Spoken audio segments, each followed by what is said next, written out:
All right, I'd like to take this opportunity to present and introduce Mr. Chuck Canterbury, National Fraternal Order of Police President. He's here to speak a few words to us. Mr. Canterbury.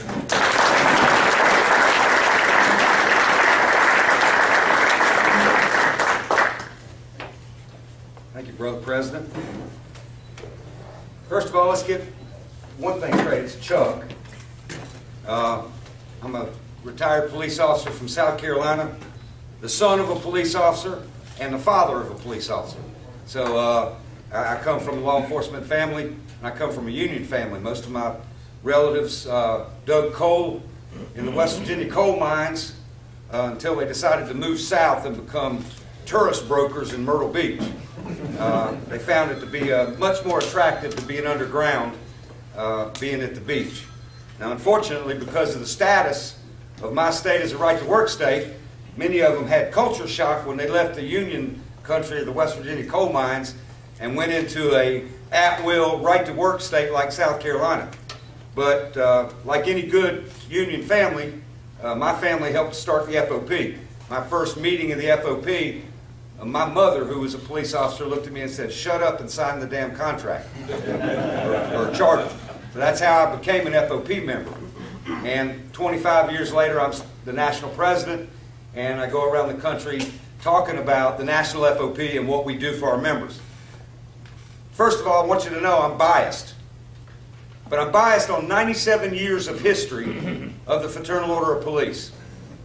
We predate the Boston police strike when Calvin Coolidge sent police officers and National Guard in to shut down the police strike in Boston.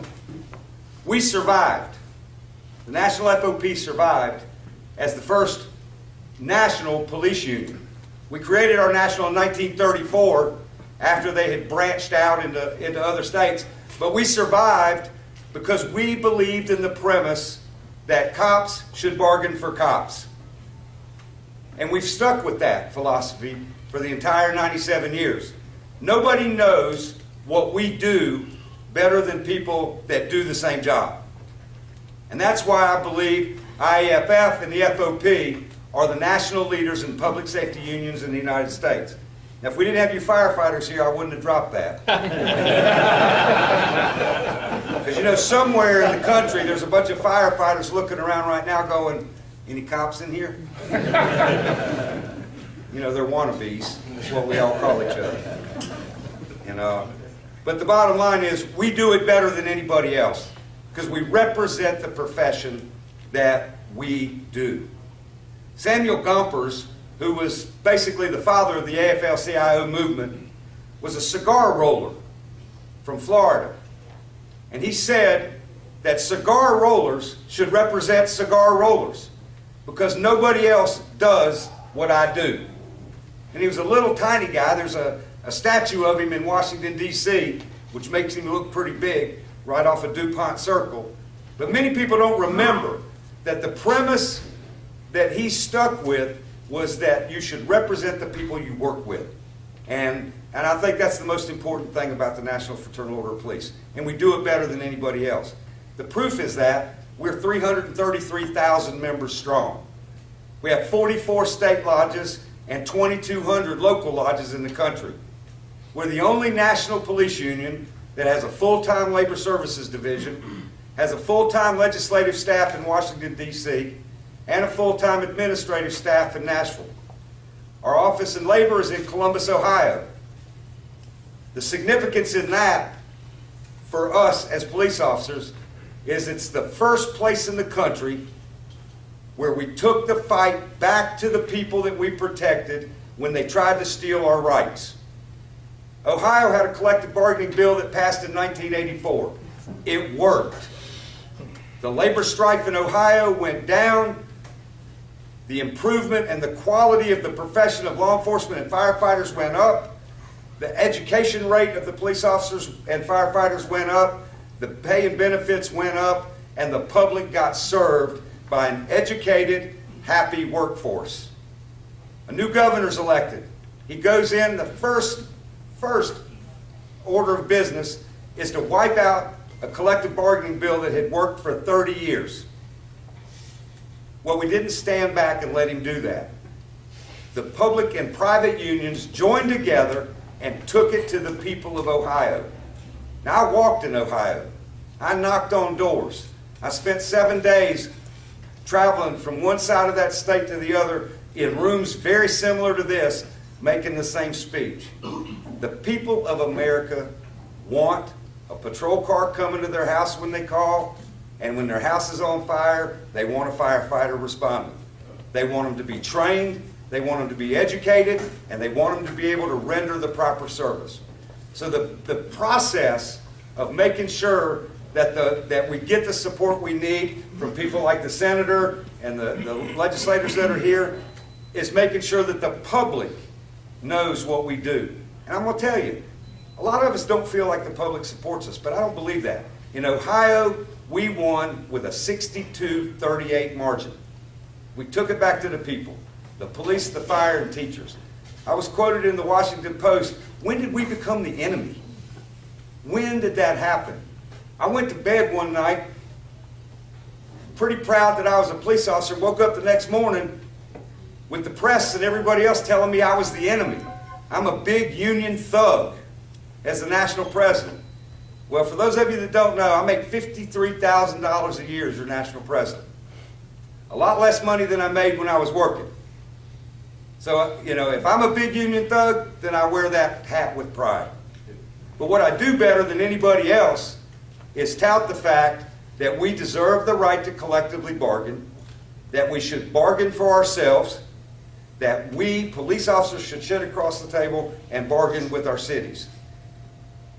The National FOP has the first full-time labor group that ever came out in the police labor movement. No other police labor union in the country has a national organization that has a state level and a local level. We're bottoms up. You tell us what we do at the national level. It's not the other way around. I don't come into St. Louis as the national president and tell your president what you're going to do in your city. But I will tell you that we will come in and support you at any time that we need to. Years ago, we came to this city with the Department of Labor on the sergeant's overtime issue. We brought the Department of Labor in here to do an investigation. And they did a good quality investigation. But what we need is a change in your state law on that issue. You can file all the lawsuits you want, but the Department of Labor looked at it and did not believe that there was a constitutional issue there. So what we need to do, and what you're doing, your state lodge is doing, is working through your state legislature to get a change in the law. That's what's going to happen. We were here 6 or 7 years ago dealing with that issue. We didn't just do that recently. We did it 6 or 7 years ago, and we'll continue to do that. I meet fairly regularly with the Department of Labor, Secretary Solis, and this labor department that we currently have has done a lot to enforce the Fair Labor Standards Act regulations that your FOP got written into the law in 2004. The firefighters and the police union, the FOP, were the only two organizations that stood up and said, for the first time in the history of law enforcement since the enactment of FLSA, that we were written in to the FLSA standards guaranteeing firefighters and police officers the right for overtime. Prior to that, it was never in the regulations. Now, Congress passed a bill in '86, but Congress directed the Department of Labor to write the regulations. Well, a lot of times the proof is in the pudding. Congress's intent was that we have overtime. The Department of Labor then goes at it in a different direction. Well, we were at the table every day making the decisions that helped to lock in overtime for law enforcement. There was not a provision, even though the law directed labor to do it, until 2004. From 1986 to 2004, there was nothing in the law that required it. Now it's there. If you look that up and look at the preamble, you'll see that the Fraternal Order of Police is the only group mentioned in the preamble about how those regulations were passed. Our National Labor Services, we have full-time labor reps that work the country. We do an a la carte type program. Now, a city the size of St. Louis, you're more than capable of doing your own contractual work. But in Moscow, Missouri, they may not be as lucky. So the National FOP Board of Directors established a Labor Services Division. First, we start with an 18-member labor committee made up of labor leaders from around the country with hundreds of years of contractual experience. Then we put an executive director on to coordinate the program. And we offer an a la carte service. They can buy full service, which includes the National Legal Plan, which is the only legal plan in the country that's owned by police officers. You own the National Legal Plan. We have over $8 million in assets in that legal plan, and we've spent over $30 million in defending police officers since that plan went into effect in 1995. How many of you heard of the Denzinger 7 case in New Orleans? 7 of the 11 were represented by the National FOP Legal Plan. The Michael McKenzie case in Louisville, Kentucky, $1 million murder trial. Police officer doing his job, charged by a grand jury after 2 no bills. The 3rd grand jury indicted him. We spent $1 million keeping Brother McKenzie from going to prison. He was acquitted after a 9-month trial.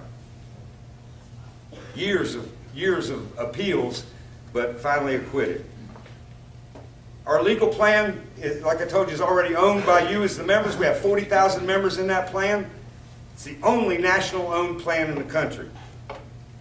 We do contract negotiations for small lodges, where we provide them the negotiator for the table. We actually provide field reps in some of the smaller units. And something that many of you don't know, the National FOP has the only police database in the country that catalogs contracts. We have over 2,200 police contracts in our data system, and what you can do from that is draw your comparative information. When you plug in City of St. Louis, this size department, this amount budget, average median income of your population, we can plug into our system and pull data from every like city in America that you can use at the bargaining table when you're doing it. We have contractual relationships with forensic accountants who can come in and help look at the city budget, because as the senator will tell you, there's a million ways to hide money, especially in government. So you need to know where that money's at, and you can best believe that management's not going to tell you where that money's at. We also maintain a legal brief. For those of you that are attorneys, we catalog briefs from attorneys from all over the country, law enforcement attorneys that are doing police discipline work, that are doing Fair Labor Standards Act lawsuits, and we have a brief bank. So when your attorneys here in the St. Louis area have a lawsuit based on police excessive force or failure to train or whatever the issue is, they can go and draw previously written briefs from other attorneys. Saves you a lot of money. Saves your association a lot of money, because your lawyer's not doing billable hours to pull that information when it's already been done by somebody else. We also conduct an annual lawyer forum where we allow the lawyers to come in and network with lawyers from all over the country to learn what's going on around the country. Because if it's happening in LA today, it's going to be in Missouri tomorrow, it'll be on the East Coast the day after that. So we maintain this lawyer forum once a year and a lawyers network where they can communicate with each other. You can best believe that city attorneys meet on a regular basis, so we need to be doing the same type of things that we're doing, that they're doing. We also maintain a charitable foundation. We're the only national police organization that has a foundation that works to protect our members. Disaster relief. Kevin talked about it earlier. I know that during the Katrina incident, Missouri FOP sent thousands and thousands of dollars to the national effort. We were able to put $1 million in our members' hands within days of them losing their houses. 2,500 members in the state of Louisiana lost their homes after Katrina. And one of the members down there says, you never know how much a pair of dry underwear means to somebody that's lost everything. We put $500 cash in their hands immediately after, and we raised that from our own membership. Our own membership, over $1 million. The Joplin disaster. I think we were very fortunate. We didn't have that many that totally lost their homes, but the Disaster Relief Committee, and Kevin will tell you, we were calling him within hours of the tornado and we had money coming as quickly as we could get the forms to document it, because we do document the loss prior to giving the money. Something else that we do, and we've done it better than anybody else in the 97-year history of the FOP, the one thing we do is memorialize our own, those that lose their life in the line of duty. The National Peace Officer Memorial Service was just conducted, the 32nd annual Police Memorial Service. It's 100% paid for by Fraternal Order of Police Foundation funds. We don't use your dues money for that. We raise funds from other people. That service costs the FOP over $300,000 annually for a one-day service on the Capitol lawn. But we will never let this country forget the sacrifice that we've made as public servants. That's why we were the first organization to step up and push for the passage of the Public Safety Officer Benefit Program. And as you know now, when you go to work tonight, if something happens to you in the line of duty, your family is going to benefit from about $314, I think is the figure now, $314,000. God forbid that you lose your life in the line of duty. That started out as a $50,000 benefit, and between the IAFF and the FOP, we've tweaked that legislation to where now it has an automatic rise with the cost of living. When the cost of living goes up, it automatically, we don't ever have to go back to Congress and ask for an increase in that funding. So as our salaries go up and the economy gets better, that benefit goes up. And as you know here, last year we had one of the highest rates of killed in the line of duty that we've had since the 70s. And not only that, we lost more officers to firearms last year. For the first time since the 1970s, more officers were killed by firearms than were killed in accidents or other felonious incidents.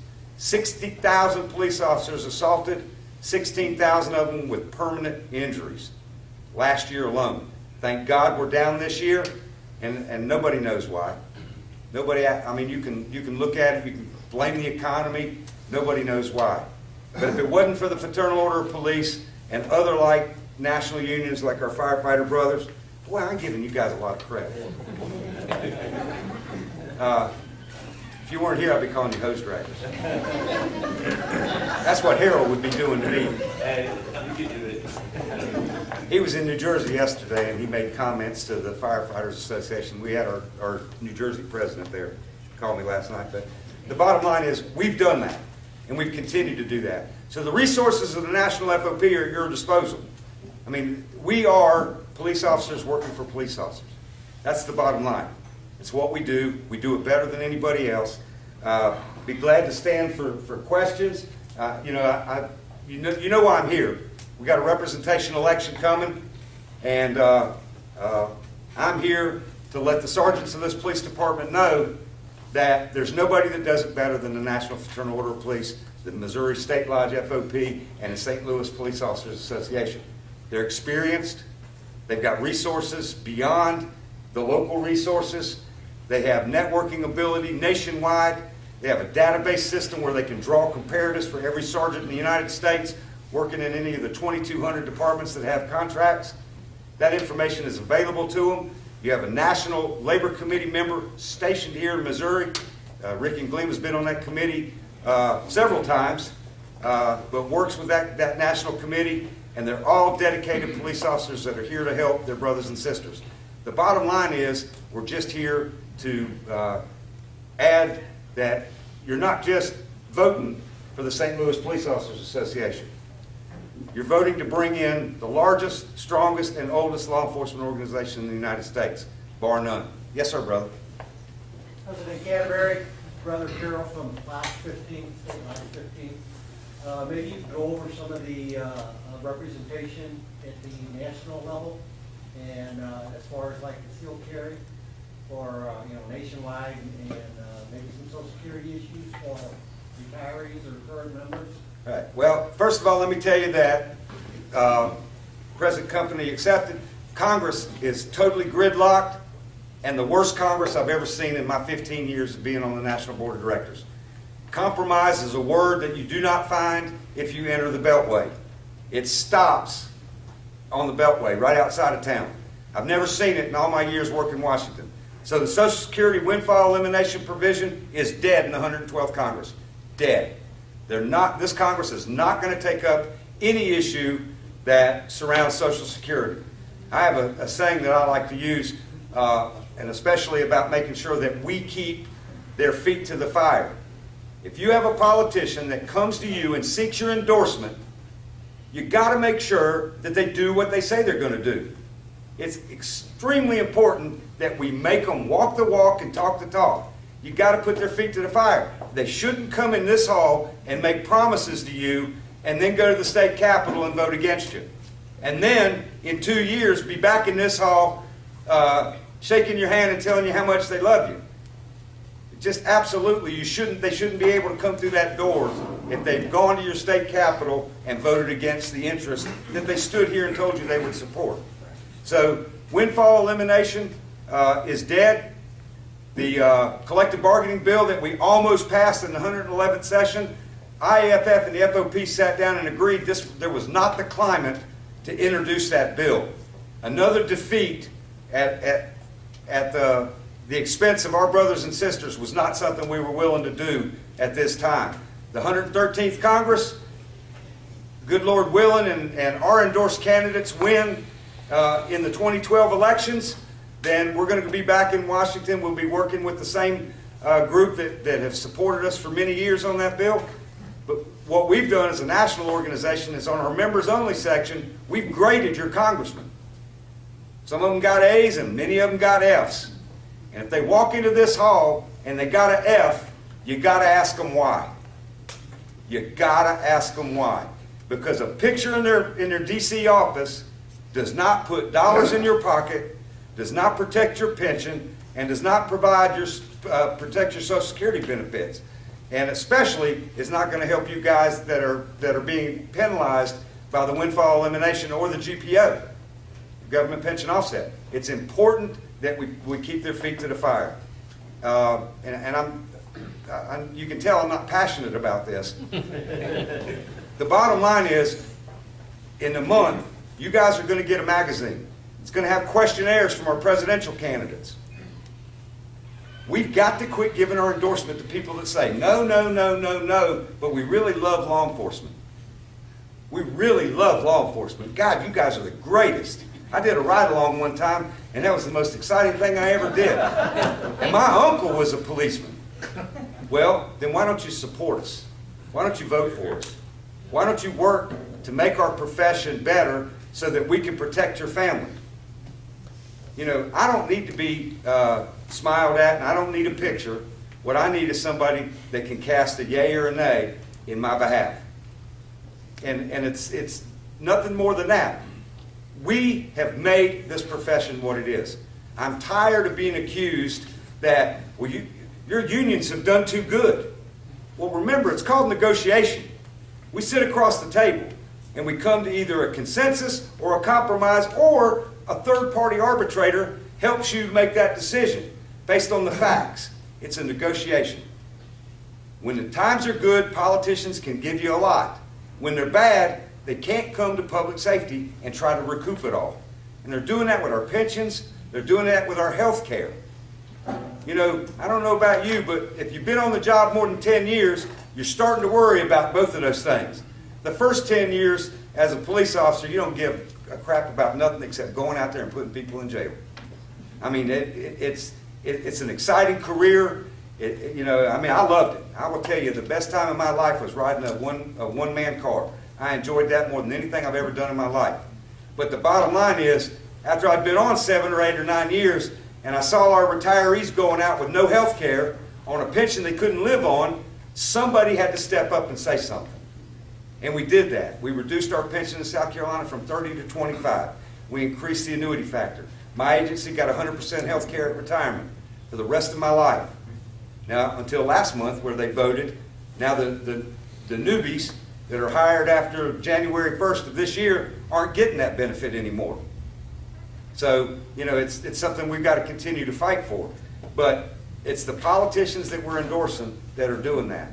We're not asking for anything more than to be treated fair. The United States Chamber of Commerce has a 4-pronged plank on how to defeat a union. Pay better than prevailing wage, provide better benefits than than the prevailing area, have a fair and equitable grievance policy, and a fair and equitable promotion policy.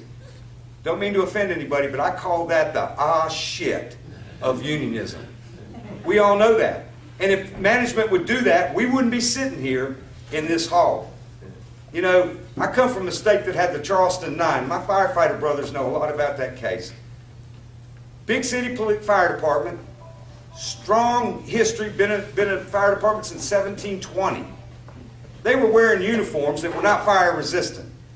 They had hoses that had been out of compliance with OSHA regulations for 20 years.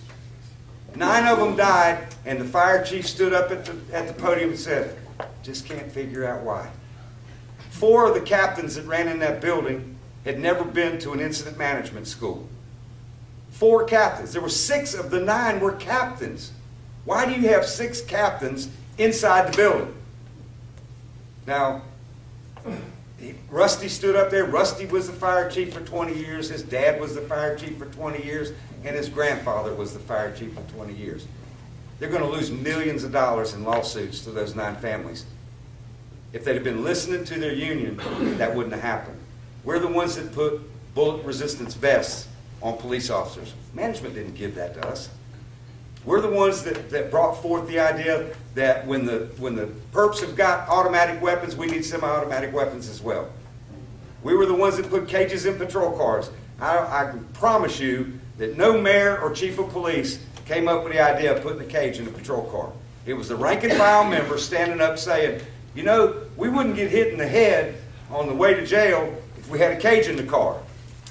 And after a couple of lawsuits, and after the union stood up and said, look, these workman comp injuries are costing you more than the cages would cost you.